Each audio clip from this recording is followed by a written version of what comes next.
Assalomu alaykum, hurmatli talabalar va tomoshabinlar. Demak, iqtisodiyotda axborot kommunikatsiya texnologiyalari va tizimlari fanining 14-darsi. Bunda turizm industriyasidagi axborot tizimlari haqida gapirib o'tib ketamiz va aynan o'quv maqsadlari haqida gapiradigan bo'lsak, demak, talabalar bilim olishi uchun demak axborot tizimlari haqida tushunchalarga ega bo'lish kerak. Ko'nikma uchun esa aynan resurslardan qanday foydalanish kerakligi haqida va malakasi esa zamonaviy axborot tizimlaridan foydalangan holatda yangi bilimlarni qanday qilib mustahkamlash jarayonlarini egallashlari lozimligi haqida qisqagina gapirib o'tib ketamiz va quyidagi rejalar haqida to'xtalib o'tib ketamiz. Birinchisi, axborot tizimlari tushunchasi, u nima va bizga qanday jarayonlarni taqdim qiladi. Va ikkinchisi esa axborot tizimlarining tuzilishi. U nimadan tuzilgan? Va axborot tizimlari tasnifi haqida gapiradigan bo'lsak, u tizimda qayerlarda ishlatiladi, aynan shular bo'yicha va boshqaruv axborot tizimlari haqida ham qisqagina gapirib o'tib ketamiz. Bu yerda boshqaruv jarayonlarida qanday xizmatlar ko'rsatish, qanday turizmda taalluqli qismlari haqida gapirib o'tib ketamiz. Va axborot tizimi tushunchasi o'zi nima? Demak, axborot tizimi axborotlarni to'plash, qayta ishlash, saqlash, chiqarish hamda boshqaruv qarorlarini qabul qilish uchun mo'ljallangan axborot, texnik, dasturiy, matematik, tashkiliy, huquqiy, ergonomik, lingvistik hamda texnologik vositalar hamda xodimlar majmuini o'z ichiga olib ketuvchi jarayon bo'lib hisoblanadi, ya'ni majmua bo'lib hisoblanadi. Aynan axborot tizimlariga erga to'g'ridan-to'g'ri axborot texnologiyalarini ham kiritib olishimiz mumkin bo'ladi uning ichida. Ya'ni axborot texnologiyalari ma'lumotlar ustida, axborotlar yoki ma'lumotlar ustida operatsiyalarni bajarish, axborot texnologiyalariga qaraganda axborot tizimlari ancha kengroq bo'lgan tushuncha bo'lib hisoblanadi. Va axborot tizimlaridagi jarayonlar haqida gapiradigan bo'lsak, birinchisi kirish, demak tashqi va ichki manbalar orqali kirish imkoniyatini beradi va qayta ishlash, kelgan ma'lumotlarni o'zgartirish, xotirada saqlash, bu kelajak uchun ma'lumotlarni saqlash jarayoni bo'lib hisoblanadi. Va chiqish, foydalanuvchilarga ma'lum bir formatlar ko'rsatish va chiqarib berish. Va aloqa esa demak natija asli bilan solishtirilganda qanday ma'lumotlar o'zgardi? Aynan shu narsalar solishtirish bilan bog'liq bo'lib hisoblanadi. Axborot tizimlarining tuzilishi haqida gapiradigan bo'lsak, birinchisi funksional quyi tizimlar. Ya'ni bu yerga to'g'ridan-to'g'ri korxona sifatida qaraydigan bo'lsak, bu ishlab chiqarish, kadrlar, moliyaviy va marketing tizimlariga bo'linib ketadi. Aynan bu esa to'g'ridan-to'g'ri quyi tizimda amalga oshirish imkoniyatini beradi. Va yordamchi quyi tizimlar ham mavjud. Bu qo'llab-quvvatlashdan qat'iy nazar ma'lumotlarni o'zgartirish vositalaridan foydalangan muhitlar bo'lib hisoblanadi. Bu dasturiy ta'minot, texnik ta'minot, tashkiliy va huquqiy axborotlar, ergonomik, lingvistik va matematik jarayonlarni o'z ichiga olib ketadi.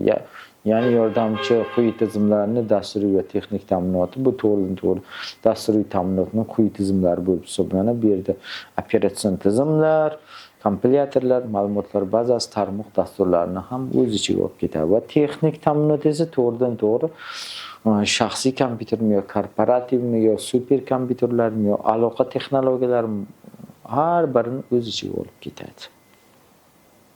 Va yordamchi quyi tizimlarda tashkiliy va huquqiy ta'minot, bu tashkiliy ta'minot axborot tizimining maqsad va funksiyalariga muvofiq amalga oshirish uchun zarur bo'lgan jarayonlarni o'z ichiga olib ketadi. Ular esa 4 ta komponentlardan iborat bo'ladi. Ya'ni metodik materiallar, tizimni loyihalash vositalari, texnik hujjatlar va loyihalar uchun demak tashkilot uchastka tuzilmalari bo'lib hisoblanadi. Va huquqiy ta'minot esa axborot tizimlarini yaratish va undan foydalanish jarayonini tartibga solish uchun huquqiy hujjatlar bo'lib hisoblanadi. Aynan bu tizimni yaratish bosqichlarida, ishlab chiqish bosqichlarida buyurtma beruvchilar o'rtasidagi shartnomalarni amalga oshirish uchun aynan huquqiy ta'minot ishlatiladi. Va yordamchi axborot hamda ergonomik, lingvistik, matematik ta'minotlar ham ishlatiladi. Bu yerda axborot ta'minoti bu axborot oqimining hajmini joylashuvi, tashkil etish jarayonlarini o'z ichiga olib ketadi. Va ergonometrik xodimlarning yuqori samarali faoliyati uchun demak maqbul shart-sharoitlarni yaratish usullari va vositalari bo'lib hisoblanadi. Va lingvistika esa ilmiy, texnikaviy atama va tillar yordamida an'anaviy tillar va kompyuter bilan muloqot qilish tillariga bo'linib ketadi. Va matematik ta'minot masalalarni yechish va axborotlarni qayta ishlash uchun matematik modellar va algoritmlardan foydalanib ketish jarayoni bo'lib hisoblanadi. Va quyi tizimlar o'rtasidagi o'zaro bog'liqligini ko'rishimiz mumkin. Demak, o'zaro bog'liqlik birinchi navbatda tashkiliy qo'llab-quvvatlash, funksional tizim ostlari, dasturiy ta'minotlar va axborot va texnik qo'llab-quvvatlash va ma'lumotlar oqimlaridan iborat bo'lib hisoblanadi. Va axborot tizimi tasnif haqida gapiradigan bo'lsak, bu yerda boshqaruv darajalari bo'yicha iqtisodiy tizimlarni boshqarib turli darajalarda axborot tizimlari 3 ta turli farqlarni ko'rishimiz mumkin. Birinchisi, ma'lumotlarni qayta ishlash tizimlari. Bu operativ darajada ijrochi uchun ishlatiladi. Ma'lumotlarni qayta ishlash jarayoni. Va keyingisi aynan shu ma'lumotlarni boshqarib axborot tizimiga bo'linadi. Ya'ni taktik darajada o'rta bo'g'indagi menejerlar uchun aynan axborotlardan foydalanish jarayonida va shular asosida demak 3-turi qarorlarni qo'llab-quvvatlash tizimi bo'lib hisoblanadi. Bu esa aynan strategik yo'llarni topish imkoniyatini beradi. Va bu yerga qaraydigan bo'lsak, aynan vertikal integratsiya modelini ko'rishimiz mumkin. Ya'ni strategik, taktik, operatsion ko'rinishdagi jarayonlarni o'z ichiga olib ketadi. Va korporativ va mahalliy axborot tizimlariga qaraydigan bo'lsak, bu korporativ integrallashgan axborot tizimi bu barcha boshqaruv darajadagi barcha boshqaruv funksiyalarini avtomatlashtiriladigan jarayon bo'lib hisoblanadi. Bular hozirgi kunda juda ham ko'p bo'lib hisoblanadi. Ya'ni ko'p foydalanuvchilar tizimini o'zaro qo'llab-quvvatlash uchun ishlatiladi. Va mahalliy axborot tizimlari bu individual boshqaruv darajasidagi individual boshqaruv funksiyalarini avtomatlashtirish uchun ishlatiladigan tizim bo'lib hisoblanadi. Va turizm va ijtimoiy madaniy xizmatlardagi axborot tizimlarini qaraydigan bo'lsak, bu hozirgi vaqtda turizm biznesini avtomatlashtirish, xizmatlar narxlarini pasaytirish asosiy omillardan biri bo'lib kelmoqda. Eng katta muammolardan bittasi va shular tufayli demak tur operatorlar, sayyohlik agentliklari, mehmonxona, sanitariya, restoranlar, korxonalar faoliyatini axborot texnologiyalari bilan birgalikda joriy etish imkoniyatini keltirib chiqaradi. Va turistik ofislarni avtomatlashtirish tizimlariga qaraydigan bo'lsak, asosiy maqsad turistik agent va tur operatorlar o'rtasidagi ma'lumotlarni almashish imkoniyatini taqdim qiladi. Va texnologiya imkoniyatlari esa demak ishning mustaqilligi va yuqori axborot xavfsizligi, onlayn ma'lumot almashish, bron qilish tizimlarini o'z ichiga olib ketadi.